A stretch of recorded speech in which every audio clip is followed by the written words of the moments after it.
नमस्कार, स्वागत है आपका योर स्टॉक्स में। आपके साथ मैं हूं अभिषेक सतवर्तम और मेरे साथ है मेरी सहयोगी पूजा त्रिपाठी और मुंबई स्टूडियो से कविता थपलियाल।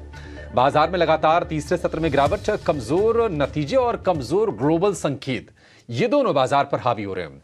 एचडीएफसी बैंक में आज लगातार दूसरे सत्र में हम कमजोरी देख रहे हैं, हालांकि लोअर लेवल से थोड़ा थोड़ा उभरने की कोशिश जरूर ये शेयर कर रहा है।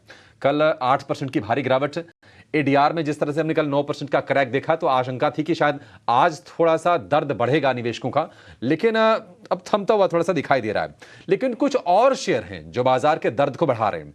एलटीआई इन्वेंट्री, कमजोर नतीजे इसके आए थे आय और मुनाफे दोनों फ्रंट पर, और यह शेयर 12% टूटकर कारोबार कर रहा है। एशियन पेंट्स कल नतीजे में कुछ खराब नहीं था, ठीक ठाक था, कमेंट्री भी अच्छी थी, बावजूद इसके शेयर कल गिरा और आज वो गिरावट एक्सटेंड हो रही है।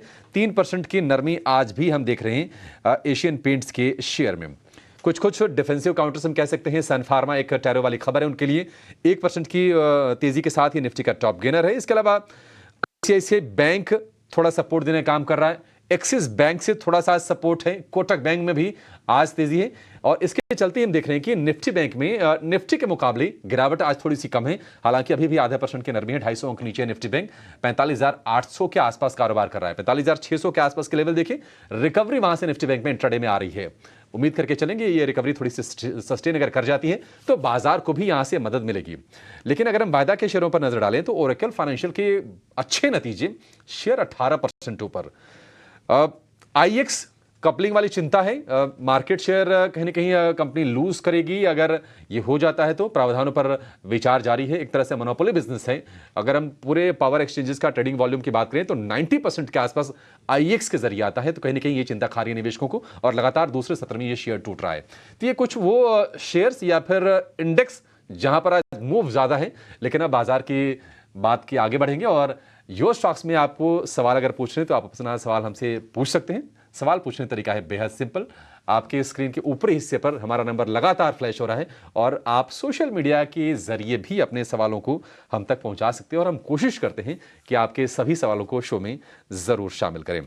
और आज आपके सवालों के जवाब देने के लिए और बाजार का व्यू भी शेयर करने के लिए हमारे साथ हैं दो खास मेहमान।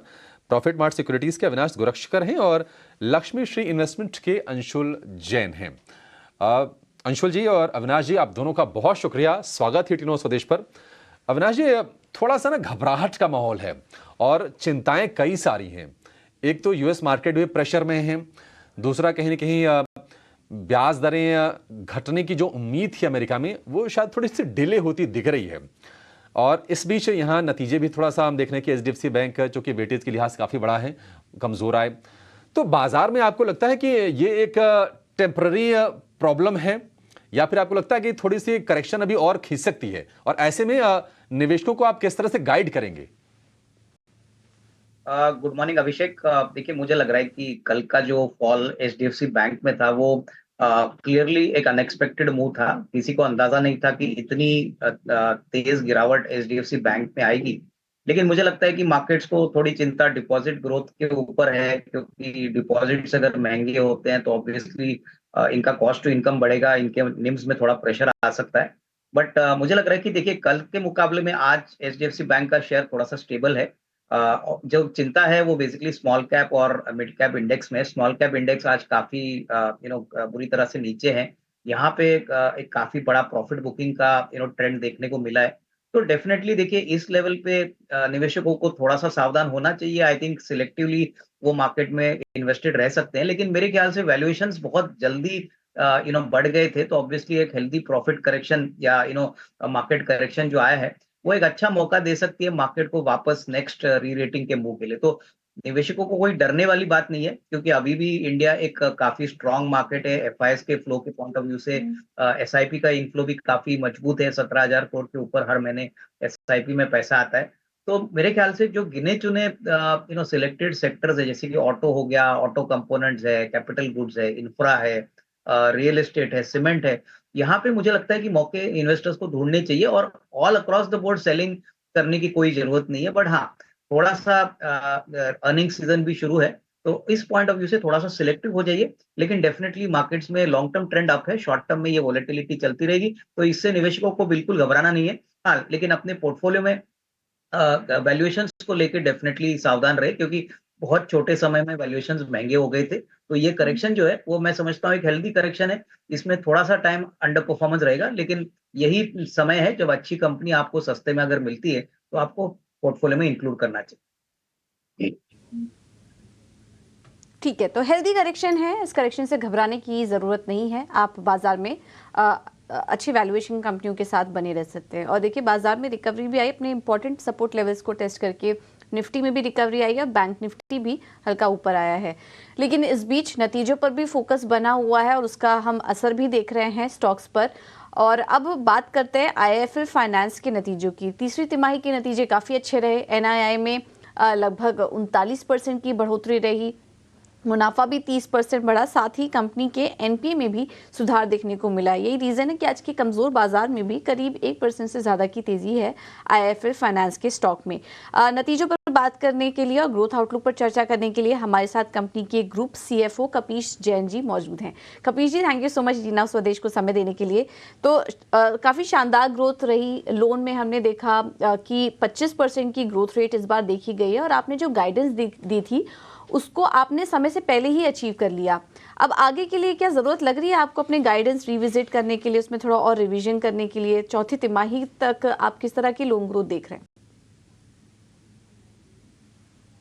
Q4 में जनरली मोमेंटम ज़्यादा रहता है क्योंकि बहुत सारे प्रोग्राम चलते हैं और इलेक्ट्रिसिटी का भी लोगों के ऊपर प्रेशर रहता है। तो Q4 में there could be a marginal increase on the overall number, but हमारा जो लॉन्ग टर्म गाइडेंस है उसको हम रिवाइज नहीं करना चाहते, क्योंकि अगर आप पिछले 5 साल की ट्रेजेक्टरी देखें तो पिछले 5 सालों में भी हमने करीब 23 से 25% का ग्रोथ किया है, जिसमें कभी कोविड भी आया, कभी लिक्विडिटी क्राइसिस भी आई। तो किस साल हमने फास्ट ग्रो किया होगा, किस साल हमने पूरा मेलो डाउन किया होगा, तो ये सेटल डाउन हो जाता है सालों साल। हर साल उस तरह के स्केल में ग्रोथ का एक्सपेक्टेशन ज़रा मुश्किल होगा रखना। तो हम चाहेंगे कि हम उसी गाइडेंस पर रहें। हमारा 5 साल का ग्रोथ टारगेट 25% है और हम 25% गाइडेंस पे ही अभी अपने आप को रखना चाहते हैं। क्योंकि कई बार आपके गोल्ड प्राइस में अगर कुछ करेक्शन होता है तो फिर आप वहाँ पे आपको थोड़ा मेलो डाउन करना पड़ता है। इंटरेस्ट रेट्स अगर बहुत तेज़ी से मूव करती हैं तो आपको हाउसिंग में रिविजिट करना पड़ता है, क्योंकि आपको एक रीजनेबल स्प्रेड और मार्जिन भी चाहिए। तो इन सब कारणों की वजह से आप ग्रोथ टारगेट को रिविजिट नहीं करना चाहेंगे अभी हम। कपीश ये बताएं कि होम लोन्स और गोल्ड लोन सेगमेंट की अगर मैं बात करूं तो यहाँ पर कितनी इम्प्रूवमेंट और ख़ासतौर से कंपटीशन जो कि इतना ज़्यादा तगड़ा उभरता हुआ दिखाई दे रहा है तमाम प्लेयर्स के बीच में, इन दोनों सेगमेंट्स में आगे किस तरह से आगे बढ़ा जा रहा है? क्या अपने लोन्स को आप बेहतर तरीके से प्राइस कर पा रहे हैं? तो यील्ड इंप्रूवमेंट का सबसे बड़ा कारण है कि देखिए गोल्ड के दो पहलू हैं। एक पहलू ये है कि कंपटीशन इंटेंसिटी बहुत है, आपके पास बैंक्स है और एनबीएफसी के जिनसे आप compete करते हैं, और दूसरा पहलू ये है कि करीब 65% अभी भी अनऑर्गेनाइज मार्केट में है, जहाँ पे यील्ड और हाई लेवल पे है, 2% 3% कुछ भी रेट चार्ज करते हैं लोग, जहाँ पे फेयर वैल्यू प्रैक्टिसेस भी नहीं होते। तो हमारा जो है जहाँ पे कंपटीशन इंटेंसिटी है वहाँ तो हम अपने आप को पोजीशन करने की कोशिश करते हैं कि हमारी स्कीम ज़्यादा लुक्रेटिव हो, अट्रैक्टिव हो, कस्टमर को फ्लेक्सिबिलिटी दे, और जिन मार्केट में प्रेजेंस कम है, जहाँ कंपटीशन इंटेंसिटी कम है, वहाँ पे अपना एक्सपेंशन करते हैं, जहाँ पे हमारा रीच हो, ताकि हम उस बिजनेस को मोबिलाइज कर सकें, और जहाँ हमारा लार्जली कंपटीशन हो अनऑर्गेनाइज मार्केट से रादर देन ऑर्गेनाइज प्लेयर्स। ये दो कारणों की वजह से हम यील्ड बेटर ले पा रहे हैं और हम अपने आप को ग्रो कर पा रहे हैं। करीब 84% हमारे जो ब्रांचेस हैं वो नॉन मेट्रो सिटी में है। अगर वो नॉन मेट्रो सिटी में है तो उसकी वजह से हमको बिजनेस मोबिलाइजेशन में लार्जली वो लार्ज बैंकर्स और उनकी कंपटीशन इंटेंसिटी रिलेटिवली कम हो जाती है। सो इन कारणों से we have been able to get a higher yield in the gold business as well. Second reason is gold prices have also stood fine. तो क्योंकि gold prices double digit grow कर रहे हैं इस साल, आप उसकी वजह से भी अपने बिजनेस में मोमेंटम ला पाते हो, क्योंकि आपके पास स्टिल लोन टू वैल्यू का सपोर्ट है और मार्जिन ऑफ सेफ्टी है। कपीश जी, नमस्कार, अभिषेक बोल रहा हूँ। अगर आपके बोरोइंग कॉस्ट की बात करें तो लार्जली स्टेबल ही रहे हैं 9% के आसपास। लेकिन ऐसी अब उम्मीद है कि शायद बैंक जो है क्रेडिट के रेशनिंग शुरू करेंगे। तो आपको लगता है कि अगले 2 से 3 तिमाही में थोड़ी सी आपकी बोरोइंग कॉस्ट बढ़ेगी मौजूदा लेवल से? उसमें क्या है कि हमारी कॉस्ट ऑफ बोरिंग में हमें अभी पिछले महीने हमारी रेटिंग आउटलुक चेंज हुई। तो हम AA स्टेबल थे, वहाँ से हम अभी AA पॉजिटिव पे चले गए। तो ये रेटिंग इम्प्रूवमेंट होने से आउटलुक में आप फिर एवेन्यूज ऑफ बोरिंग को अपने एक्सपेंड कर पाते हो। तो अभी कुछ क्वार्टर में हमने ECBs रेज किए। हम ऑफशोर मार्केट भी वापस ट्राई करेंगे to go and raise funds from other newer markets. We raise fund from Japan, Mizuho bank से हमने रेज किया, और हम जापान के अदर इन्वेस्टर्स को भी टारगेट करेंगे। तो एक्सपेंशन से हम अपनी बोरिंग कॉस्ट को कंट्रोल में ला पाएंगे फर्दर। मल्टीलैटरल एजेंसीज को भी अप्रोच करेंगे, और हमने उनसे पहले भी उनसे रेज किया है, तो उसकी वजह से भी हमको एक बेटर प्राइस की बोरिंग मिलने की आशा है। शॉर्ट टर्म बोरिंग हमारा नियर जीरो है, और short term boring near zero होने से क्या है, आपके पास वो एक विंडो है कि जहां आप अनड्यू रिस्क नहीं लेते, लेकिन अनड्यू रिस्क नहीं लेके भी आप अगर 3-4% की शॉर्ट टर्म बोरिंग करते हो, तो आप वहां पे भी आपको बेनिफिट मिलता है प्राइसिंग का। तो rating, outlook improvement, short term borrowing avenue, going into offshore and raising from multilateral and other investors, इन सब चीजों की वजह से हमको लगता है हमारी कॉस्ट ऑफ बोरिंग हम कंट्रोल में रख पाएंगे। ठीक है कपिश जी, बहुत शुक्रिया आपका समय देने के लिए और हमसे बातचीत करने के लिए और नतीजों को विस्तार से समझाने के लिए।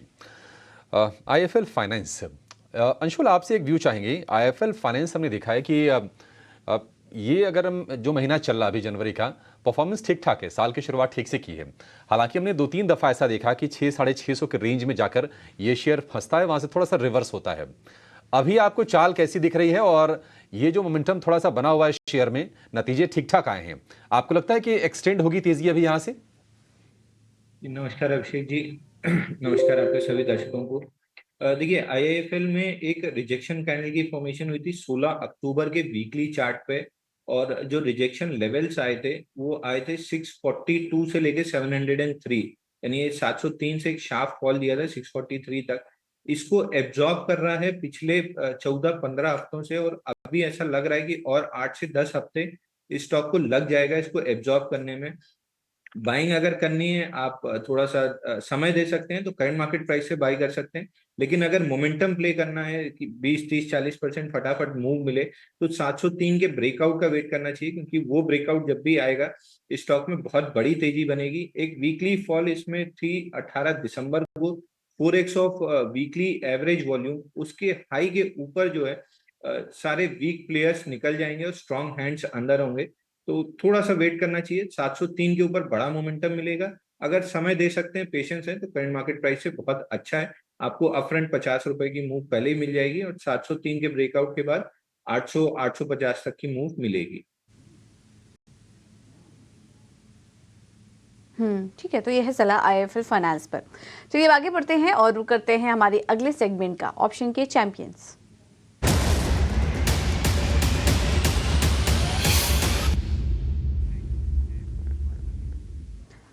और स्ट्रैटेजी बताने के लिए हमारे साथ फिनवर्सिफाई की ध्वनि पटेल जुड़ चुकी हैं। ध्वनि, थैंक यू सो मच समय देने के लिए।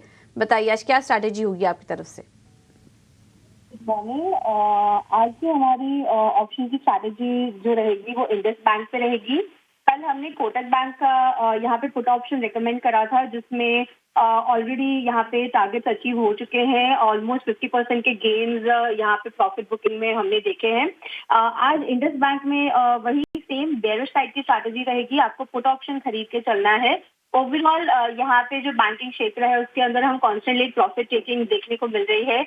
और इंडस बैंक आज के दिन में जो अपनी अहम 20 पीरियड की एक एक्सपोनेंशियल मूविंग एवरेज होती है वहां से ब्रेकडाउन करता हुआ दिख रहा है। तो उसकी 1600 की पुट ऑप्शन खरीद के चलिए। 33 से 34 के रेट में आपको इसको खरीदनी है। अभी इसका भाव करीब 30 रुपए चल रहा है। आप 33 से 34 के रेट में इसको खरीदें। इसका जो टारगेट रहेगा तो 55 रुपए का रहेगा, और दूसरा टारगेट जो है वो 60 रुपए का रहेगा। और इसका जो स्टॉप लॉस है वो आपको 20 रुपए का मेंटेन करना है। 1:2 का रिस्क रिवॉर्ड दिखेगा इसके अंदर। तो उसके हिसाब से आपका जो अधिकतम मुनाफा है वो 13,000 का, और अधिकतम नुकसान जो वो है वो 6,500 तक का हो सकता है। ओके, तो ये है सलाह इंडसइंड बैंक पर 1600 की पुट खरीदने की राय। 33 रुपए के आसपास मिल रही है, और इसमें अधिकतम मुनाफा आपको 13,000 के आसपास का हो सकता है, लेकिन नुकसान पर भी नज़र रखिए। 6,500 का नुकसान भी हो सकता है। और इसलिए हम आपको रोज़ाना एक रिस्क डिस्क्लोजर भी देते हैं कि जब भी आप ऑप्शन में ट्रेड करिए तो संभल के ट्रेड करिए। ये सलाह है सेबी की, क्योंकि ज़्यादातर लोगों को नुकसान होता है। तो अपने स्टॉप लॉसेस का ध्यान भी ज़रूर रखिए। सवाल लेने से पहले एक बार बाजार पर एक नज़रिया ले लेते हैं, क्योंकि निफ्टी में रिकवरी बहुत अच्छी है। मतलब लोअर लेवल से करीब करीब 250 अंकों के आसपास का सुधार है, और अब गिरावट रहेगी है 100 अंकों के आसपास की। निफ्टी बैंक की चाल अपेक्षाकृत बेहतर है, बावजूद इसके कि जो सबसे बड़े वेटेज वाला बैंक है एचडीएफसी बैंक आज भी गिरावट का शिकार वो हो रहा है। लेकिन एक्सिस बैंक से, आईसीआईसीआई बैंक से आज हम बढ़िया सपोर्ट मिलते हुए देख रहे हैं निफ्टी बैंक को भी और निफ्टी की भी। कुछ आईटी स्टॉक्स भी आज के सत्र में अच्छी चाल दिखा रहे हैं। टेक महिंद्रा आज लीडर है 2.25% के आसपास की तेजी के साथ। अंशुल जी, ये पुलबैक अच्छा आया है बाजार में, आपको लगता है कि और ये बढ़ेगा और रिकवरी को लेकर क्या कोई यहाँ कॉन्ट्रा ट्रेड बनता है क्या निफ्टी में? जी, दोनों में कॉन्ट्रा ट्रेड बनता है। हमने अपने क्लाइंट्स को सुबह 45,800 के कॉल्स बाय दिए थे और अभी थोड़ी देर पहले जब वीवैप के ऊपर निफ्टी सस्टेन करना स्टार्ट की थी तो हमने 21,450 के कॉल्स बाय दिए थे 32 रुपए में, जो ऑलरेडी 60 का हाई बना चुके हैं। हमें ऐसा लग रहा है कि ये 100 रुपए तक जा सकता है। निफ्टी डे हाई पे है, एक बार के लिए 21,460 21,470 अगर सस्टेन हो जाता है तो यहाँ से 70 से 80 पॉइंट अपमूव और सस्टेन होगी। पहला रेजिस्टेंस 21,540 का रहेगा, इसको निकालते हैं तो 21,580 तक जा सकते हैं। वहीं बैंक निफ्टी में जो पहला रेजिस्टेंस लेवल था प्रीवियस डे लो का, इसको हमने टेस्ट कर लिया है। पुल बैक में अगर नीचे कहीं भी 45,740 के अराउंड स्पॉट मिलती है तो बाई करना चाहिए, या फिर ब्रेकआउट मिल जाए 46,000 के ऊपर, दोनों केस में बैंक निफ्टी बाई करना चाहिए। 46,250 का इनिशियल टारगेट रहेगा और अगर इसके ऊपर निकलते हैं थोड़ा और सस्टेन करेंगे। और दोनों में कॉन्ट्रा ट्रेड देने की सबसे बड़ी वजह ये है कि एचडीएफसी बैंक, अभी आपने डिस्कस किया था, एचडीएफसी बैंक पहले 15 मिनट की जो कैंडल बनी थी गैप डाउन के साथ सेलिंग थी, उसके बाद से हम ये 6वीं कैंडल है कि हम उसी के अंदर टाइम स्पेंड कर रहे हैं। तो एचडीएफसी बैंक में जैसे डे हाई निकलता है 1515 का, एक गैप भी कवर होगा 1540 तक और थोड़ा सा एक्सटेंड हो सकता है 1560 तक। तो एचडीएफसी बैंक अगर पार्टिसिपेट करना स्टार्ट करता है तो जो मॉर्निंग में लेट शॉट्स हैं ये बहुत हद तक ट्रैप हो जाएंगे। तो ओके, तो ये है सलाह बाजार पर। चलिए अब आगे बढ़ते हैं, सवाल जवाब का सिलसिला शुरू करेंगे। उज्जैन से गोपाल चौधरी हमारे साथ जुड़े हैं फोन लाइन पर। गोपाल जी नमस्कार, सवाल पूछिए अपना। ये स्टार हेल्थ के बारे में मेरा सवाल था। 105 शेयर है स्टार हेल्थ के मेरे पास जी, 799.43 के रेट से। ठीक है, ओके, नुकसान काफी हो रहा है आपको। तो समय आप कितने समय के लिए लिया था आपने ये? साल भर वो रख सकते हैं, इससे ज्यादा और क्या, या तो निकल जाए या फिर वो रखना हो तो आप जैसे चला दें, ऐसा करेंगे। ठीक है, आपको सलाह दे देते हैं। स्नेहा, क्या होगा आपका व्यू स्टार हेल्थ पर? 799 पर उन्होंने लिया हुआ था और नीचे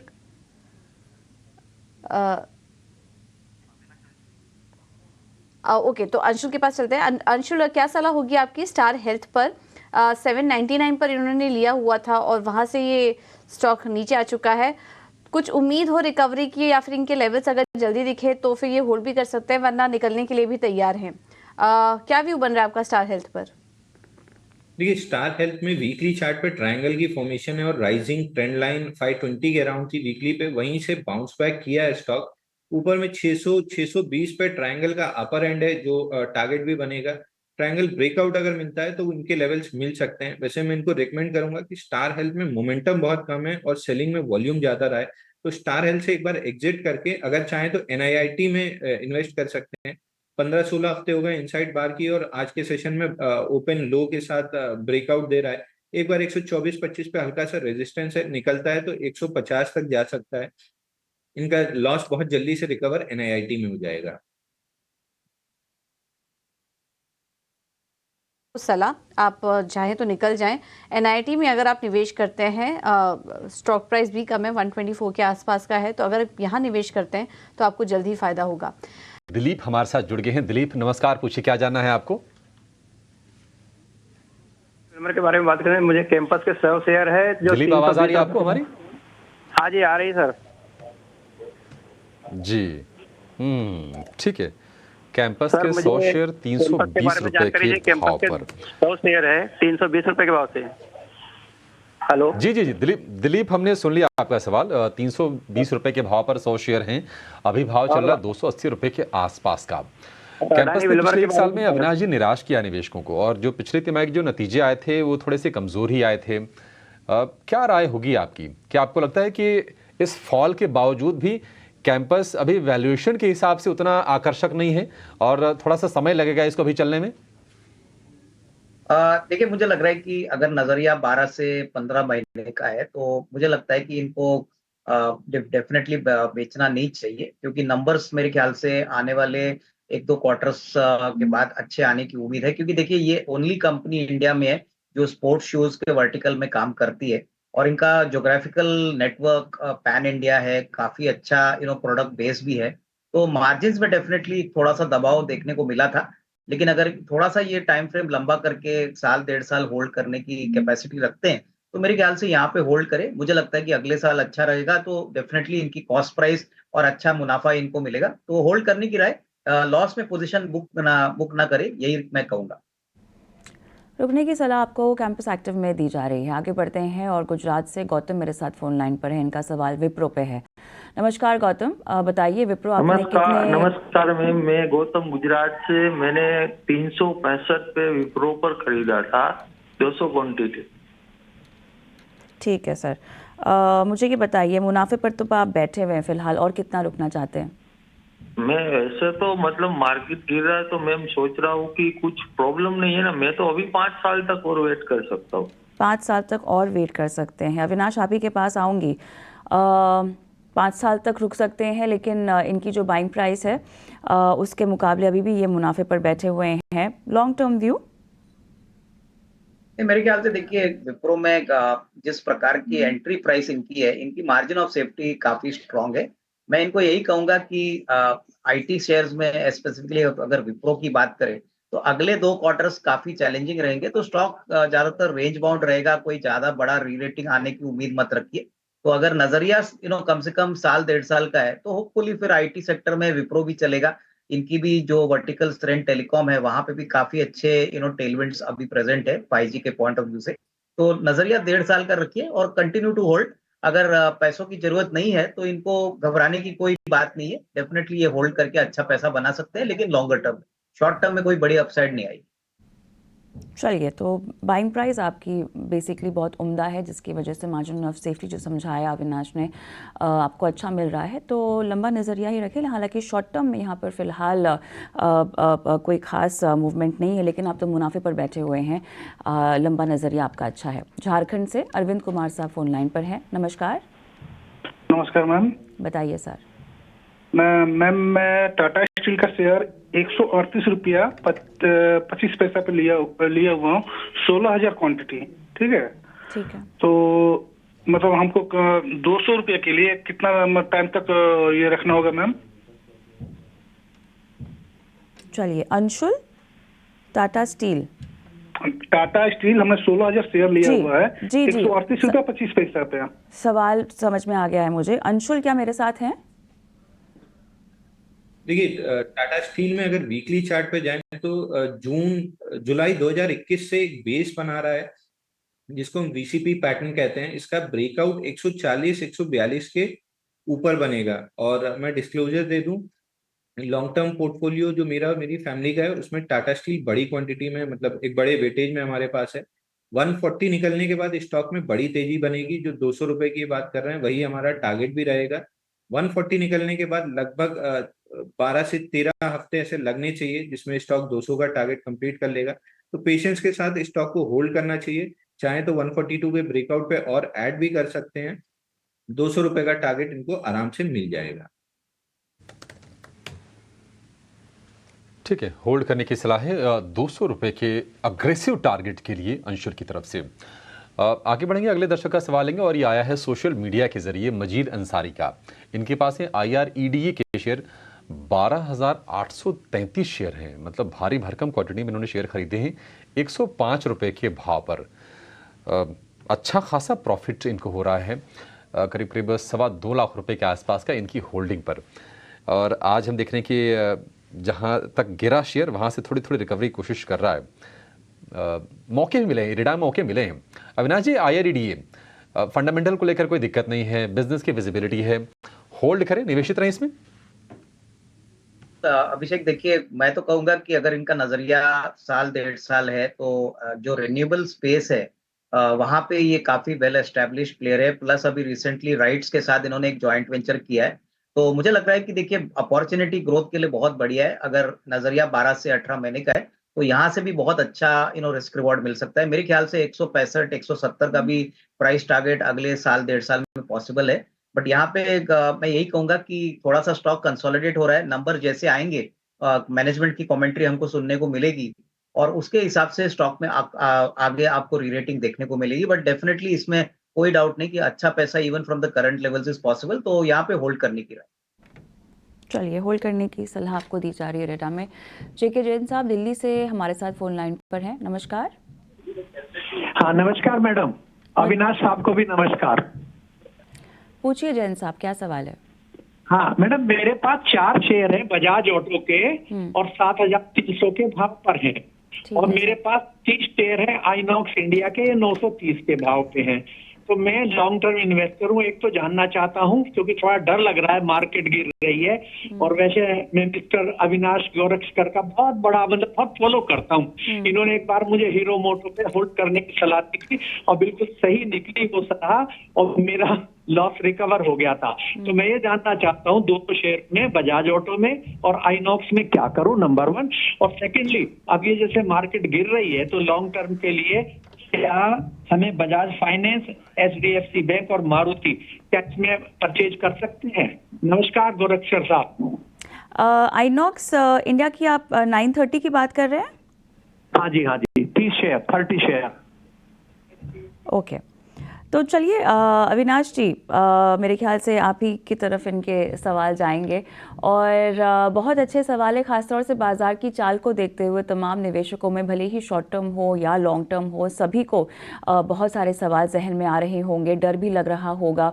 अगर लॉन्ग टर्म के लिए कोई निवेशित है तब भी इस तरह की फॉल देखकर लगता है कि हमारा जो मुनाफा है, अगर बैठे मुनाफे पर, तो वो कहीं कम ना हो जाए।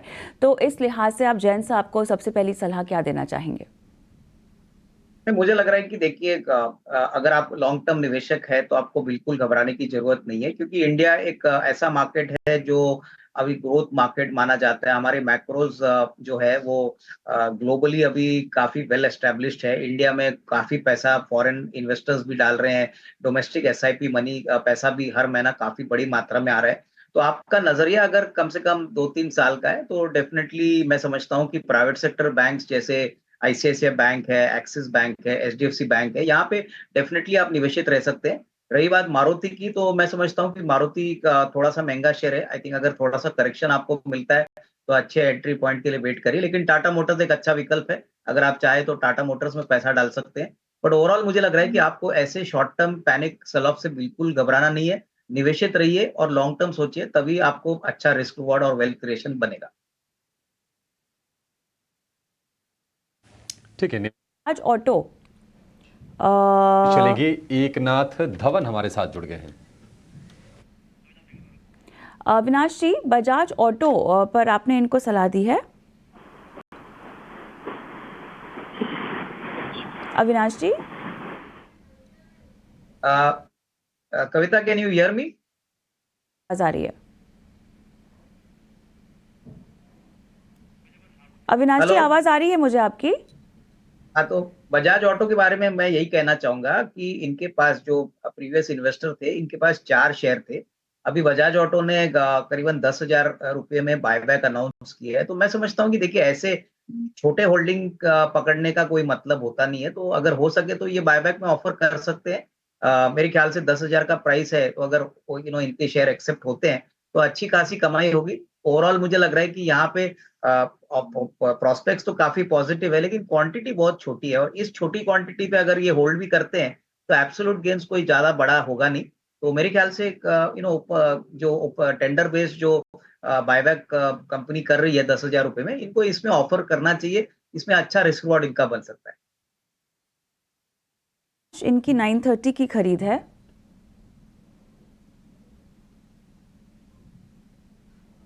आइनॉक्स के बारे में बात करें तो मुझे लग रहा है कि देखिए, ये थोड़ा सा लॉन्ग टर्म नजरिया लेके यहाँ पे काम करे, क्योंकि आइनॉक्स एक बहुत ही नीश स्पेस में काम करता है जहाँ पे कंपटीशन काफी कम है। इनकी ऑर्डर बुक भी बहुत बढ़िया है। तो यहाँ पे भी मैं इतना ही कहूंगा कि अगर नजरिया कम से कम 12 से 18 महीने का है तो इस स्टॉक में जरूर पोजीशन होल्ड करिए। हमको लग रहा है कि अच्छी खासी अपसाइड आपको मिलेगी। 1050 1100 का एक नियर टर्म का टारगेट बनता है, तो यहाँ पे होल्ड करने के लिए। ठीक है, होल्ड करने की सलाह है आइनॉक्स इंडिया को लेकर। पुणे से एकनाथ धवन जी का सवाल लेंगे और इनका जो सवाल है वो 2 शेयरों पर हो, दोनों हाल फिलहाल की ही लिस्टिंग है। आइडिया फोर्ज टेक्नोलॉजीज 34 शेयर हैं 1014 रुपये के भाव पर, और IQ लाइटिंग इनके पास है 65 शेयर हैं 404 रुपये पर। अविनाश जी, आपको मदद करनी पड़ेगी। शुरुआत आइडिया फोर्ज से कर लेते हैं। ड्रीम डेब्यू हम कहेंगे इसका हुआ था, ऑलमोस्ट लिस्टिंग पर ये शेयर डबल हुआ था, लेकिन उस मोमेंटम को बरकरार रख नहीं पाया, और उसके बाद हम देख रहे हैं कि अब ये 700 से 800 वाली रेंज में आके कारोबार कर रहा है। 1014 की इनकी बाइंग है। आपको लगता है कि अब चूंकि वैल्यूएशंस भी काफ़ी हाई हो गए होंगे, अब ये कंफर्ट आ गया है, या फिर यहाँ से और नीचे थोड़ा शेयर जा सकता है ये? नहीं, मेरे ख्याल से अभिषेक जी आपने सही कहा कि पब्लिक इशू के टाइम पे ये बहुत तगड़ा लिस्टिंग हो गई थी, लेकिन इसके बाद कंपनी ने जो नतीजे डिक्लेयर किए वो थोड़े से मार्केट्स के एक्सपेक्टेशन से नहीं थे। और मुझे लग रहा है कि देखिए अभी भी अगर ये इसमें इन्वेस्टेड रहना चाहते हैं और अगर आगे इसमें पैसा बनाना चाहते हैं तो कम से कम 1.5-2 साल का नजरिया लेके ही काम करें, क्योंकि शॉर्ट टर्म में मुझे नहीं लगता कोई बड़ी अपसाइड आएगी। बट हाँ, लॉन्गर टर्म में जो ड्रोन मार्केट है वहां पे आइडिया फौज एक वेल एस्टेब्लिश प्लेयर है, इनकी ऑर्डर बुक भी काफी अच्छी है, प्लस ड्रोन के एप्लीकेशंस डिफेंस एग्रीकल्चर में अभी बढ़ रहे हैं। तो अगर नजरिया 1.5-2 साल का है तो ही होल्ड करे, तो ही इसमें अच्छा खासा पैसा बने। ठीक है, 1.5-2 साल का समय देना पड़ेगा। IQ लाइटिंग इनके पास है 404 के भाव के 65 शेयर, और इसकी भी कहानी वही है, लिस्टिंग के बाद बहुत ज़्यादा खुश होने का मौका नहीं दिया है IQ लाइटिंग। क्या इसमें कुछ उत्साह आएगा, थोड़ी सी रोशनी देखेंगे तेजी की इसमें हम? भी मैं कहता हूं कि लाइटिंग मार्केट में इनका जो सबसे बड़ा पॉजिटिव है कि फिलिप्स इनका काफी बड़ा कस्टमर है, और जिस प्रकार से इन्होंने रिलेशनशिप फिलिप्स के साथ मेंटेन किया, आगे भी हमको लग रहा है कि इसका बेनिफिट कंपनी को जरूर मिलेगा।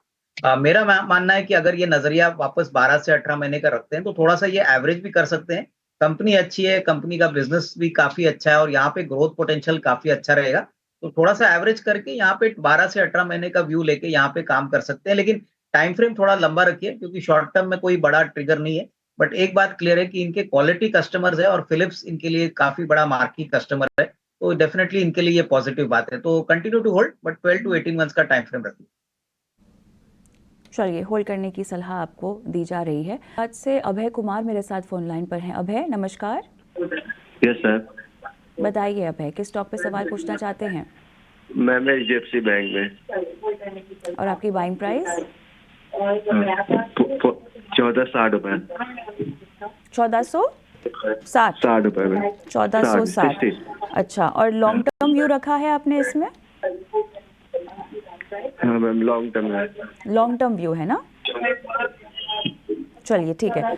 तो अविनाश जी, मेरे ख्याल से ऐसे बहुत सारे निवेशक हैं जिनके पास HDFC के स्टॉक होंगे, तमाम इंस्टीट्यूशनल इन्वेस्टर्स के पास भी हम जानते हैं कि इस तरह के स्टॉक है। हालांकि अगर हम सेल ऑफ की बात करें, लॉन्ग टर्म व्यू और फंडामेंटली अपने पोर्टफोलियो में अच्छे खासा एक्सपोजर देना HDFC बैंक को, ये मेरे ख्याल से किसी भी लिहाज से कोई गलत निर्णय नहीं हो सकता है। 1460 की इनकी बाइंग है, व्यू भी इनका लॉन्ग टर्म है अब है, और उसके साथ साथ वो तमाम निवेशक जो कि HDFC बैंक के स्टॉक में गिरावट को लेकर परेशान हो गए होंगे, उन्हें आप क्या सलाह देना चाहते हैं? खासतौर से अगर मैं एक व्यू स्पेसिफिक पोजिशनल और लॉन्ग टर्म कॉल आपसे जानना चाहूँ, पोर्टफोलियो में एक्सपोजर के लिहाज से क्या इसको बढ़ाया भी जा सकता है? नहीं, बिल्कुल। देखिए, अगर नजरिया आपका कम से कम 1.5-2 साल का है तो HDFC बैंक एक प्रीमियर प्राइवेट सेक्टर बैंक है, और जिस प्रकार के नतीजे Q3 के लिए डिक्लेयर किए हैं, करीबन 30% का प्रॉफिट ग्रोथ आया है, नेट इंटरेस्ट इनकम भी 23% बढ़ा है, एसेट क्वालिटी भी ठीक ठाक है। आई थिंक जो मार्केट्स को पसंद नहीं आया वो बेसिकली डिपॉजिट ग्रोथ रेट है, लेकिन ये प्रॉब्लम सिर्फ HDFC बैंक का नहीं है, पूरे बैंकिंग सेक्टर के लिए हमने देखा है कि डिपॉजिट ग्रोथ थोड़ा ढीला पड़ा है, और डेफिनेटली आने वाले 1-2 क्वार्टर्स बैंक के लिए चैलेंजिंग रहेंगे, क्योंकि डिपॉजिट्स का अगर कॉस्ट ऑफ फंड्स बढ़ता है तो ऑब्वियसली इनके मार्जिन में, नेट इंटरेस्ट मार्जिन पे दबाव आएगा। बट लॉन्गर टर्म में मुझे लगता है ये सब कुछ न्यूट्रलाइज होगा, क्योंकि इंडिया एक ग्रोइंग इकोनॉमी है, जिस तरीके का कॉर्पोरेट कैपेक्स हो रहा है, जिस प्रकार के गवर्नमेंट के इंफ्रास्ट्रक्चर प्रोजेक्ट्स है, बैंकिंग बहुत बड़ा रोल प्ले करेगा। तो नजरिया जरा लंबा रखिए और यहाँ पे निवेशित रहिए। मेरे ख्याल से अगर अभी भी इनको खरीदना है तो नजरिया कम से कम 2, 2.5-3 साल का रखेंगे तो अच्छा पैसा बनेगा। बट शॉर्ट टर्म में थोड़ी वॉलेटिलिटी रहेगी, इसके साथ आपको you will have to live with this occupational hazard. तो यही मैं कहूंगा कि शॉर्ट टर्म भूलिए और लॉन्ग टर्म सोच के इसमें अपना पोर्टफोलियो में ऐड करिए। चलिए, ऐड भी कर सकते हैं, फ्रेश एंट्री भी कर सकते हैं इन लेवल्स पर, बस अपना व्यू आपको थोड़ा सा लंबा रखना होगा। Premium stock private sector banking में, लिहाजा अपने पोर्टफोलियो में अगर आप इसको वेटेज देना चाहते हैं तो नज़रिए पे आपको थोड़ा सा ज़्यादा फोकस रखना होगा। फोरम दावोस में महाराष्ट्र के उद्योग मंत्री उदय सावंत से खास बातचीत की टाइम्स नेटवर्क के मैनेजिंग एडिटर मिहिर भट्ट ने, और आइए आपको इस बातचीत के अंश दिखाते हैं। हमारे साथ महाराष्ट्र के इंडस्ट्री मिनिस्टर श्री उदय सामंत हैं, उनसे बात करते हैं। Uday ji, thank you so much for speaking to Times Network. There is lot of excitement, और इस बार महाराष्ट्र का जो पेविलियन है उसमें बस भी काफ़ी है, कई सारे इंडस्ट्रियलिस्ट भी आए हैं यहाँ पे। तो इस साल दावोस में आपका एक्सपीरियंस कैसा रहा है? देखो, सबसे अलग ये दावोस का इस साल का एक्सपीरियंस है, क्योंकि कल आपने अगर देखा रहेगा तो ओमान के मिनिस्टर आए थे, साउथ कोरिया के जो डिप्टी वहाँ के गवर्नर आए थे, आज सुबह गौतम भाई अदानी सीएम साहब से मिलने आए थे। और सिर्फ ये मिलने नहीं आए थे, उनको महाराष्ट्र में इन्वेस्टमेंट करना है और उसके ऊपर प्राइमरी उनकी डिस्कशन हो गई।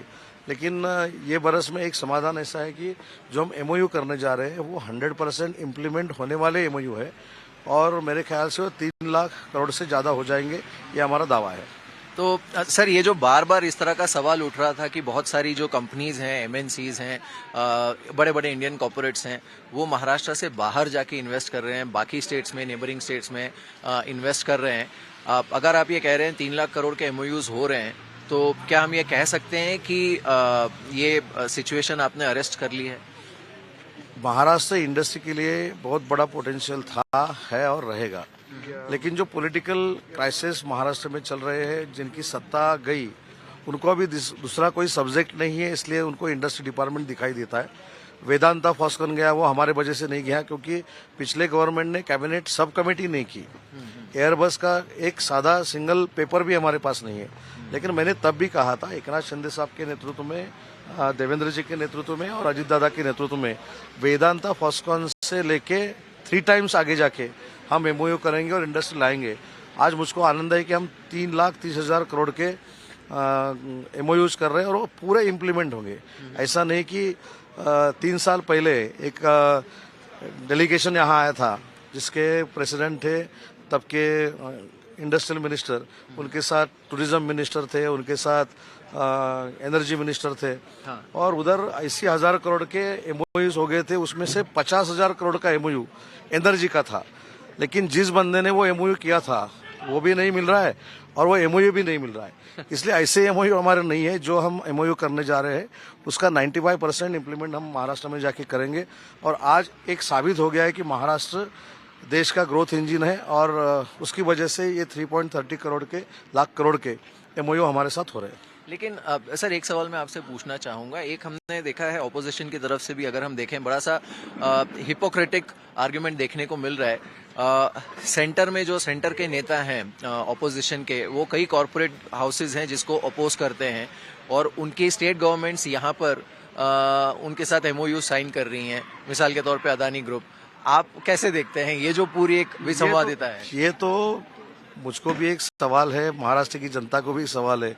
अब देखो, धारावी का जो प्रोजेक्ट है, it's a game changer project, क्योंकि बाला साहब ठाकरे साहब का एक सपना था कि जो झोपड़ी में रह रहा है, जो स्लम में रह रहा है, उसको अच्छा घर बनाना चाहिए, और वो एम सामने रख के पहला ये प्रयास किया था देवेंद्र जी ने जब वो सीएम थे, बाद में एकनाथ शिंदे साहब ने किया है, और उसका जो टेंडर है वो मेरे ख्याल से सब फॉर्मेलिटी लीगली क्लियर करके गौतम भाई अदानी को मिला है। लेकिन आप देखिए, गौतम भाई अदानी को जब ये मिला, उनके अपोजिशन में वहाँ मोर्चा निकाला गया, रैली निकाली गई, और 2 दिन बाद जो अलायंस के बड़े लीडर है शरद पवार साहब, उनके साथ गौतम भाई की मीटिंग हो गई। ये जो सवाल है कि अलायंस के शरद पवार साहब है, वो बोल रहे हैं कि इंडस्ट्रियलिस्ट को तकलीफ मत दो, इंडस्ट्रियलिस्ट आना चाहिए, इंडस्ट्रियलिस्ट स्टेट का फ्यूचर है, ये गौतम भाई से मिलने के बाद शरद पवार साहब बोल रहे हैं। और 2 दिन पहले उबाठा के जो लोग हैं वो वहाँ मोर्चा निकाल रहे हैं। ये मेरे ख्याल से दोनों तरफ से बोलने की उनको आदत है, लेकिन हमने आज साबित कर दिया है कि महाराष्ट्र उद्योग क्षेत्र में, इंडस्ट्री में 1 नंबर पे है और 1 नंबर पे रहेगा। सर यहाँ पर हाइलाइट्स क्या हैं? आपने जो 3,30,000 करोड़ के एमओयूज किए हैं, इसमें कौन कौन सी बड़ी कंपनीज हैं, और जैसे आपने कहा कि इसमें से 95% कन्वर्ट होंगे, ये बहुत अच्छा रेशियो है अपने आप में, तो इसकी टाइमलाइन क्या है? अभी कल देखो नासिक में जो बेस्ट इंडस्ट्री है जिंदल, यानी जो जिंदाल ग्रुप है उसकी कजिन है, उन्होंने 41,000 करोड़ का एमओयू किया है जो सेमीकंडक्टर के सिमिलर है। दूसरा सज्जन जिंदाल ने एमओयू किया है जो स्टील का है, वो 25,000 करोड़ का है। आइनॉक्स ऑक्सीजन ने जो कल हमारे साथ एमओयू किया है वो मेरे ख्याल से 25,000 करोड़ का है। तो कल हमने जो एमओयू किए हैं वो 1 लाख करोड़ के हैं। आज हम 2 लाख तक एमओयू करेंगे, उनकी भी इम्प्लीमेंट होगी, और कल जाके हम 30-40 हजार के एमओयू करेंगे, और जो एमओयू करेंगे उस इंडस्ट्रियलिस्ट को जगह देने की जिम्मेदारी है वो हमारी है, और वो हमने कार्रवाई शुरू भी की है। सर मैं आपसे ये भी जानना चाहूँगा कि जैसे आपने खुद कहा कि महाराष्ट्र देश का ग्रोथ इंजन है, तो इसके लिए आपका विजन क्या है आगे चल के, और कौन सी पॉलिसीज आप इस तरह की रोल आउट करने वाले हैं? जैसे दावोस में इस बार इतना बड़ा पेविलियन है और इतनी सारी एक्टिविटी हो रही है, क्या कुछ और भी दुनिया के ऐसे हिस्से हैं जहां पर आप महाराष्ट्र को नए सिरे से प्रमोट करना चाहेंगे? हम तो अभी ऐसा करना चाह रहे हैं कि जो दुबई में जो इंडस्ट्रियलिस्ट आते हैं, दुबई ये सेंट्रल प्लेस बन गया है, और ये 2 महीने में अगर दुबई में वहाँ के इंडियन एम्बेसी से बोल के अगर हम डेस्क चालू कर सके इंडस्ट्री के लिए, या ऑफिस हमारा चालू कर सके MIDC का, तो ये हमारा प्रयास है, क्योंकि इंटरनेशनल लेवल पे महाराष्ट्र बहुत आगे है, ये देखिए हम दिखाना चाहते हैं। और कल हमने और अच्छा एमओयू किया है जो इंटरनेशनल लेवल पे गर्जे मराठी करके एक महाराष्ट्रियन लोगों का बहुत बड़ा एक यूनिट है जो स्टार्टअप इंडिया में यानी महाराष्ट्र में जाके शुरू करते हैं, उनके साथ हमने कल एमओयू किया है। ये इंडस्ट्री का एमओयू है, और जो कल गर्जे मराठी के साथ हमने जो एमओयू किया है वो इमोशनल भी एमओयू है, इसलिए हम इमोशनल भी है। हम महाराष्ट्र भारत का इंडस्ट्री का ग्रोथ इंजन है, और महाराष्ट्र इंडस्ट्री सेक्टर में 1 नंबर पे रहेगा, यह आज साबित हो गया है। बिल्कुल सर, एक आखिरी सवाल आपसे मैं पूछना चाहूँगा, ये जो डबल इंजन ग्रोथ की बात होती है, तो क्या आप ये मानते हैं कि महाराष्ट्र में अभी अच्छे से देखने को मिल रहा है? बिकॉज सेंटर में प्रधानमंत्री मोदी का विजन, और स्टेट में आप ये जो नए सिरे से पुश कर रहे हैं इंडस्ट्रीज को, इससे ये वाकई देखने को मिल रहा है स्टेट में? नहीं, पक्का देखने को मिलेगा, क्योंकि डेटा सेंटर पॉलिसी पहली जो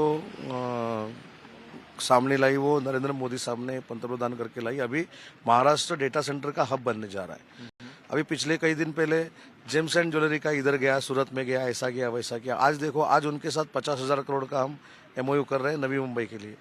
तो जो गाइडलाइन सेंट्रल गवर्नमेंट ने मोदी साहब के नेतृत्व में हमको दी है वो आगे लेके जाने का प्रयास हम कर रहे हैं, और आपके माध्यम से महाराष्ट्र की युवा पीढ़ी और जनता को मैं ये बताना चाहता हूँ, महाराष्ट्र पिछले 3 साल में पीछे गया था, लेकिन आज महाराष्ट्र FDI में भी 1 नंबर पे है, 1 नंबर पे रहेगा, और इंडस्ट्री सेक्टर में भी महाराष्ट्र जो 1 नंबर पे था वो वापिस 1 नंबर पे आया है, और वो 1 नंबर पे रहेगा। एक आखिरी सवाल मैं आपको राजनीति पर पूछना चाहूँगा। इंडिया अलायंस में हमने देखा है कि काफ़ी वाद विवाद चल रहा है, सीट शेयरिंग से लेकर हर चीज़ में। महाराष्ट्र में लोकसभा चुनाव में आप क्या इम्पैक्ट देख रहे हैं? बिकॉज वहाँ पर भी जो महाराष्ट्र विकास आघाड़ी है उसकी उनका आपस में अभी तालमेल पूरी तरह से शायद बन नहीं पाया है। कई बार बोला है वो अलायंस होने के बाद, बाकी सब छोड़ दो। नरेंद्र मोदी साहब के अपोजिशन में जो कोई PM का उम्मीदवार हो उसका नाम जाहिर वो करे, और ये 8 दिन में करे। जिनके पास पंतप्रधान का उम्मीदवार ही नहीं है, जो कॉन्टेस्ट नहीं कर सकता, उसके अलायंस पे बोलना उनको बढ़ावा देना जैसा है। उन्होंने पहला अपना कैंडिडेट जाहिर करना चाहिए, और बाद में हमारे NDA अलायंस के ऊपर बात करनी चाहिए। उदय जी, बहुत बहुत शुक्रिया हमारे साथ इस बातचीत में।